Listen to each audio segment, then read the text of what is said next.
Une adolescente britannique de 16 ans et son petit frère mènent une vie urbaine ordinaire entre école et routine familiale. Leur monde bascule lors d'une sortie dans l'outback australien avec leur père, un géologue apparemment instable. Dans un moment de désespoir inexplicable, il tente de tuer ses enfants avant de se suicider, les laissant seuls au milieu du désert avec pour seul bagage quelques provisions et une radio. Perdus dans l'immensité aride de l'outback, les deux enfants, vêtus de leurs uniformes scolaires, affrontent la chaleur écrasante, la soif et la peur. La jeune fille, rationnelle mais dépassée, tente de protéger son frère dont l'innocence contraste avec la dureté de leur situation. Ils errent sans repère jusqu'à ce qu'ils rencontrent un jeune aborigène en plein walkabout. Habile chasseur et en harmonie avec son environnement, il devient leur guide improbable. Des liens fragiles se tissent, le petit garçon curieux s'émerveille des talents de leur sauveur, tandis que l'adolescente, partagée entre gratitude et méfiance, ressent une tension croissante mêlée d'attirance et d'incompréhension culturelle. Quick, Ren, stop! Bang, bang!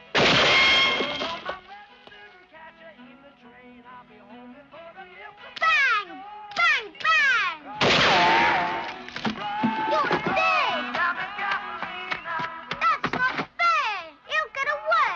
You're supposed to be on my side!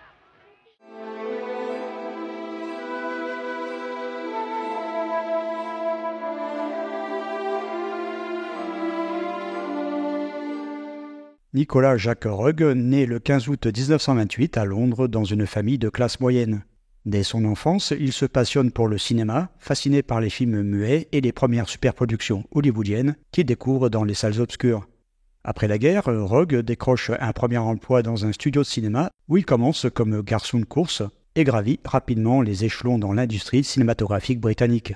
Dans les années 50, il devient assistant caméra, puis opérateur, apprenant les ficelles du métier à une époque où le cinéma britannique est en pleine mutation. Il travaille sur des films modestes, souvent des séries B, mais affine son sens de la lumière et de la composition. Son talent éclate dans les années 60 lorsqu'il devient chef opérateur sur des productions prestigieuses, Le Masque de la Mort Rouge de Roger Corman, où il utilise des couleurs saturées pour amplifier l'horreur gothique, Loin de la foule déchaînée de John Le Schlesinger, Fahrenheit 451 de François Truffaut. Son travail le plus célèbre de cette période est sur Laurence d'Arabie, réalisé par David Lean, bien qu'il ne soit que cadreur de seconde équipe. En 1970, Rugg co-réalise son premier film avec Donald Cammell, futur réalisateur de Génération Proteus, un thriller psychédélique avec Mick Jagger. Walkabout est sa première réalisation solo. Tourné avec un budget modeste, le film est un vrai défi logistique, j'y reviens dans la partie production et tournage. Dans les années 70, Rugg enchaîne les films qui consolident sa réputation de cinéaste exigeant. Ne vous retournez pas, un thriller psychologique avec Julie Christie et Donald Sutherland qui fera l'objet d'une rétrospective. L'homme qui venait d'ailleurs, avec David Bowie, une œuvre de science-fiction étrange et poétique. Enquête sur une passion. The question you've been wanting to ask ever since we met. Are you Lithuanian? I come from England. Oh, that's not so terrible. Is this a weapon? A weapon? Well, it's too small for interplanetary travel. Assume that it's a weapon. Ces films partagent des traits communs, des récits fragmentés, des images frappantes et une fascination pour les personnages en crise. Dans les années 80, Rugg continue d'expérimenter, mais ses films rencontrent un succès mitigé. Eureka et Une nuit de réflexion sont appréciés des critiques, mais peinent à trouver un public. Le style introspectif de Rugg semble moins en phase avec l'époque. Il se tourne alors vers des projets plus commerciaux comme Les Sorcières, une adaptation du roman de Roald Dahl, produit par Jim Henson. Dans les années 2000, Rugg se retire progressivement du cinéma, bien qu'il reste actif dans des projets télévisuels. Nicolas Rugg s'éteint le 23 novembre 2018 à Londres, à l'âge de 90 ans, un décès qui suscitera une vague d'hommages de la part de nombreux réalisateurs et acteurs.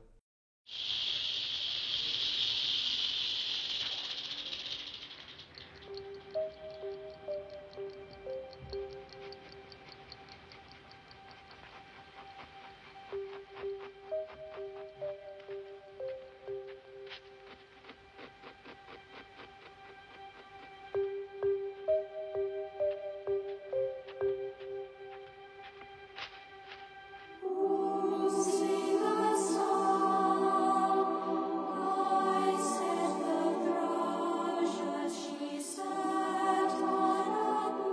Ginny Agutter est née le 20 décembre 1952 en Angleterre. Fille d'un officier de l'armée britannique, elle grandit dans un environnement marqué par les déménagements fréquents. Son enfance l'amène en Allemagne, à Singapour et à Chypre, suivant les affectations militaires de son père. À 11 ans, elle est repérée par un recruteur de Walt Disney qui lui offre son premier rôle au cinéma l'année suivante dans À l'Est du Soudan, un film d'aventure de Nathan Juran où elle joue une enfant arabe. Ce petit rôle marque le début d'une carrière précoce. En 68, elle apparaît dans l'adaptation télévisée Les Enfants du chemin de fer, rôle qu'elle reprendra 2 ans plus tard dans la version cinématographique réalisée par Lionel Jeffries. Si Walkabout marque un véritable tournant dans sa carrière, Ginny Agutter fera cependant une longue pause de 5 ans après ce film, et en 1974, elle s'installe à Los Angeles pour tenter sa chance à Hollywood. Parmi ses rôles les plus significatifs, L'Âge de cristal de Michael Anderson, très bon film de science-fiction où elle joue Jessica 6, une rebelle dans un futur dystopique. Where did you get that? I got it from a runner. And then you killed him, right? It was my job. But now it's different. Believe me. I don't. Speak to your friends for me, Jessica. What friends? Look, I don't have much time. I never heard of a Sandman running, ever. Écus de Sidney Lumet. Dominique, de nouveau sous la direction de Michael Anderson. On la verra également dans le culte Le Loup-garou de Londres, réalisé par John Landis, ou encore l'excellent Le survivant d'un monde parallèle de David Hemmings. À la fin des années 80, Ginny Agutter rencontre celui qui deviendra son mari et mettra sa carrière entre parenthèses pendant un certain temps afin de privilégier sa vie familiale.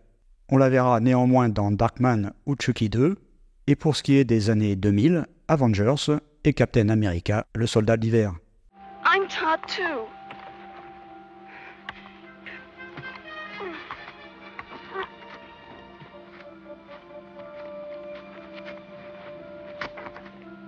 Look!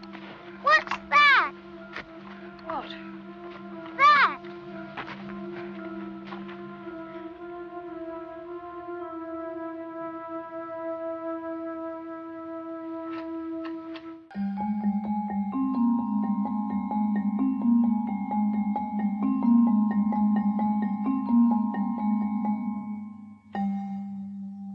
David Gulpilil, né autour du 1er juillet 1953, grandit dans le bush australien.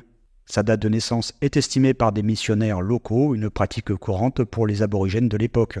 Jusqu'à l'âge de 8 ans, David n'a jamais vu de personne blanche.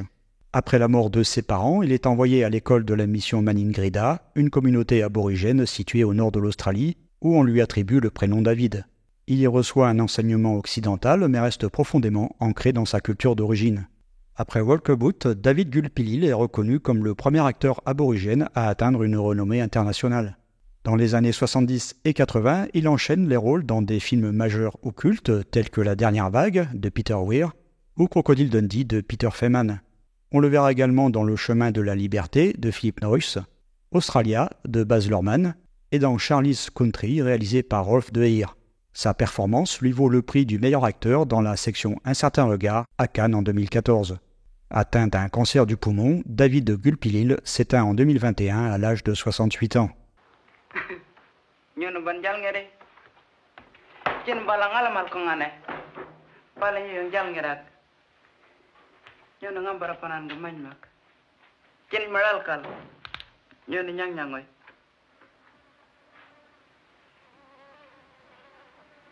Mara ban yor jal ngere mara jina meyal malangal wal komandan mak yeung madan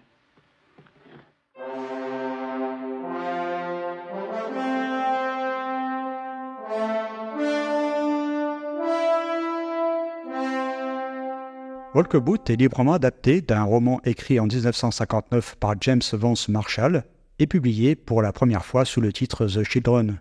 L'histoire originale suit 2 enfants américains perdus dans l'outback australien après un crash d'avion, sauvés par un jeune aborigène en rite de passage, le Walkabout. Ce rite, ancré dans la culture aborigène, consiste à survivre seul dans la nature pendant plusieurs mois pour marquer le passage à l'âge adulte. Le projet d'adaptation naît à la fin des années 60 lorsque Nicolas Rugg découvre le livre. Il sollicite le dramaturge Edward Bond pour écrire le scénario, qui s'éloigne du roman en modifiant plusieurs éléments, L'accident d'avion devient un suicide paternel, les enfants sont britanniques et non américains, et l'histoire gagne en ambiguïté. Le scénario final est remarquablement court, laissant une grande place à l'improvisation et à la vision de Rugg. Bien que Walkabout soit une production anglo-américaine, son cadre australien en fait un projet unique. L'Australie, encore peu exploitée par le cinéma international, attire Rugg pour son caractère sauvage et son potentiel visuel. Le film est financé par des investisseurs américains, notamment C. Litvinov, qui occupe au même moment le poste de producteur exécutif sur Orange Mécanique. Le casting de Walkabout repose sur des choix audacieux. Tout d'abord Ginny Agutter, 16 ans au moment du tournage, choisi par Rugg pour son mélange de grâce et de vulnérabilité. Le petit frère de Ginny Agutter dans le film est interprété par Luke Rugg, qui n'est autre que le fils du réalisateur, et bien sûr David Gulpilil, découvert par Rugg lors des repérages, et qui lui offre le rôle du jeune aborigène, bien que sans aucune expérience d'acteur. Cependant, ne parlant pas anglais à l'époque, il communique peu avec ses partenaires. Le tournage débute en août 69, il est marqué par des contraintes inhabituelles puisque le film se déroule presque entièrement dans l'outback australien, un environnement hostile et isolé. Les conditions sont extrêmes, température dépassant 40 degrés, poussière omniprésente, et l'équipe doit transporter du matériel lourd à travers des régions reculées, sans route ni infrastructure. Quant aux acteurs, ils doivent marcher des heures sous la chaleur, parfois pieds nus, pour incarner l'épuisement de leur personnage. Nicolas Rugg a adopté une méthode de tournage intuitive, laissant place à l'improvisation. Le scénario minimaliste a permis aux 3 comédiens de réagir spontanément aux situations. Par exemple, les scènes où Gulpilil chasse ou danse sont en grande partie improvisées, basées sur ses connaissances culturelles. Rugg, qui signe lui-même la direction de la photographie, tourne en lumière naturelle, souvent à l'aube ou au crépuscule, pour capturer les couleurs vibrantes de l'outback. L'autre défi pour le cinéaste est la représentation de la culture aborigène. Il a consulté des membres de la communauté indigène pour respecter les traditions, notamment le concept du walkabout. Après le tournage, Rugg passera plusieurs mois au montage et le film sera présenté au Festival de Cannes où il divise les critiques. Certains saluent son audace, d'autres le trouvent trop expérimental. Walkabout fut initialement classé R aux USA, c'est-à-dire interdit aux moins de 17 ans, sur la base de 2 scènes de baignade nues, une avec Ginny Agutter et l'autre avec les 3 protagonistes ensemble. Mais après un appel formulé par la Fox, la commission des codes et des classifications a annulé la décision et a attribué au film une classification tout public. I can't walk down there. It isn't fair. Oh, please make him come. I'm not coming back. We've got to get on. It's late. I'm going now.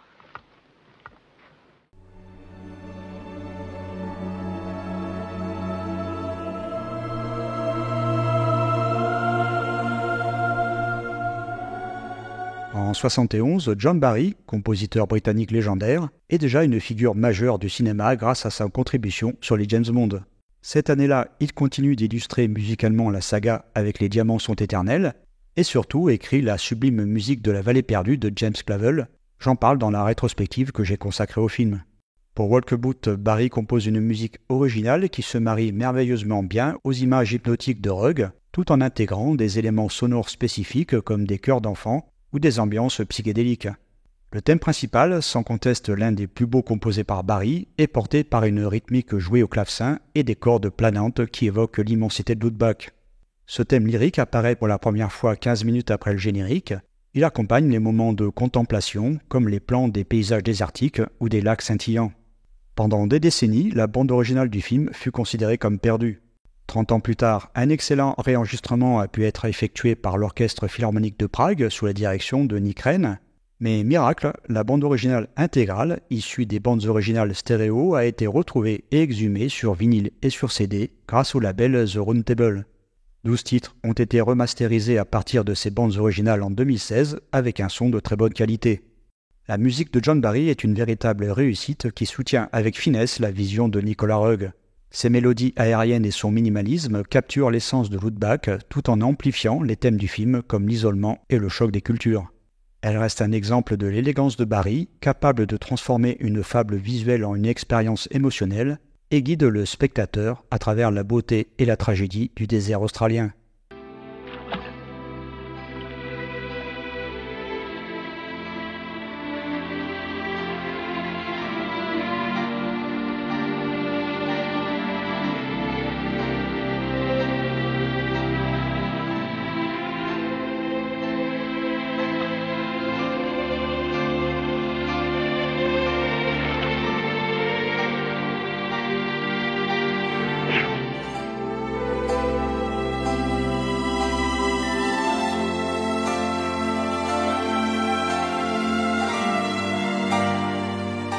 On commence par l'affiche américaine qui montre 2 images du film, dont celle tirée d'une des 2 scènes de baignade qui a dérangé la commission de classification. Concernant la française, difficile d'affirmer avec certitude qu'elle a été utilisée pour l'exploitation du film en 71. Celle que je vous présente a servi lors d'une reprise en salle au milieu des années 2000. Malgré mes recherches, je n'ai rien trouvé d'autre. On peut donc estimer que c'était aussi l'affiche d'origine. Quoi qu'il en soit, elle est sobre et assez jolie. En revanche, il s'agit d'un montage car aucun plan ne montre l'aborigène perché sur le toit de la voiture en feu. L'affiche japonaise reprend de façon plus explicite la scène de baignade avec Ginny Agutter. Enfin, l'affiche anglaise, entièrement dessinée, nous fait clairement comprendre que l'outback australien dans le film c'est l'enfer, ce qui est un tantinet exagéré.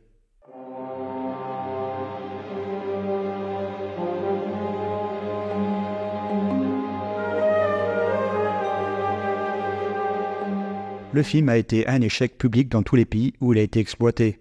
Sa première mondiale a eu lieu au Festival de Cannes 1971, avant sa sortie américaine programmée le 1er juillet de la même année. Je n'ai trouvé aucune information sur ses recettes US. Le film est sorti chez nous le 23 janvier 72 sur très peu de copies et uniquement en version originale. Il a enregistré seulement 7000 entrées, une misère.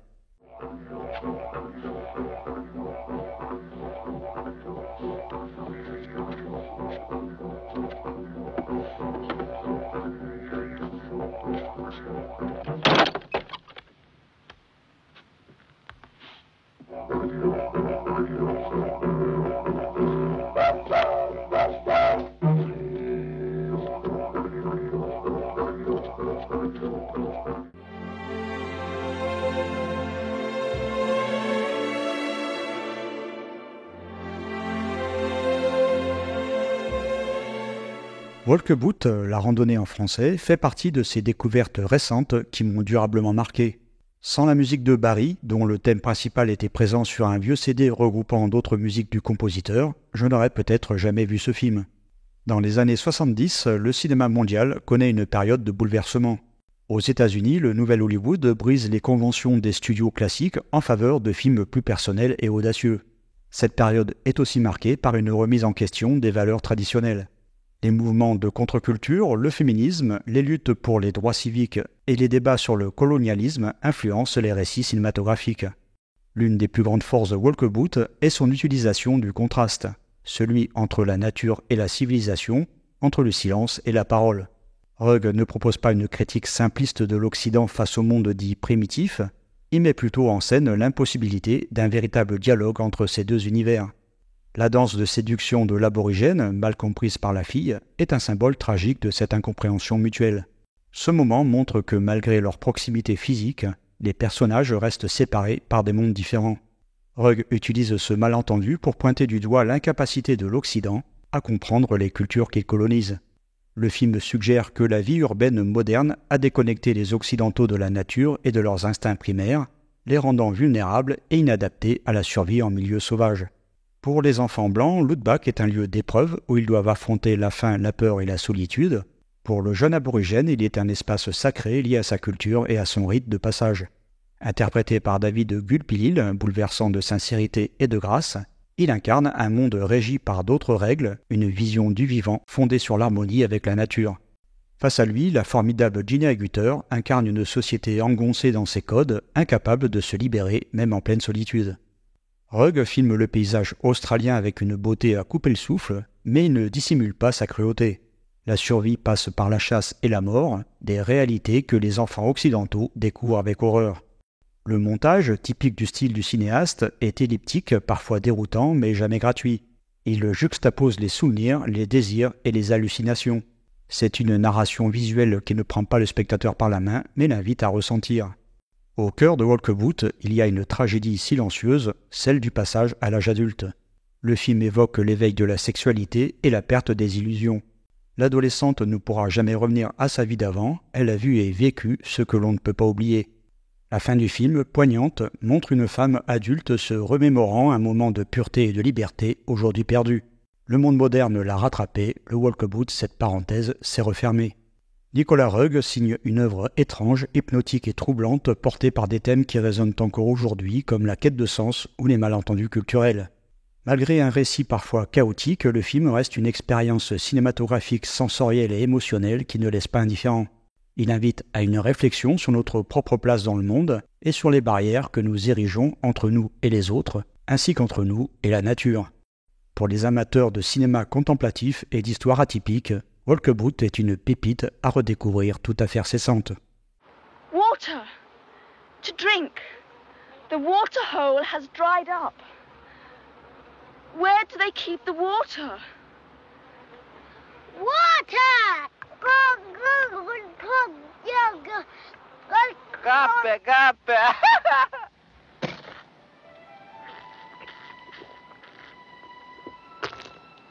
Gape benga. Morka gape ben me.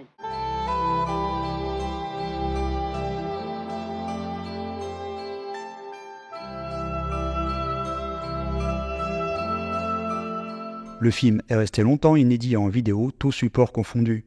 Une première édition DVD a vu le jour en 2008 grâce à l'éditeur Potemkin. 14 ans plus tard, le même éditeur sort un combo DVD Blu-ray dans une nouvelle édition restaurée. Walkabout bénéficie de magnifiques images et cette restauration en 2K rend hommage au travail de Nicolas Roeg.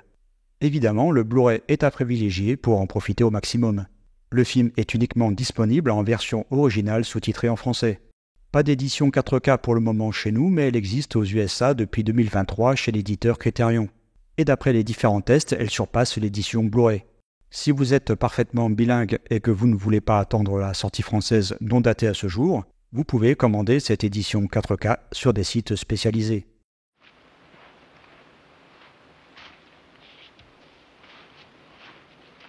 Yo, murinya na.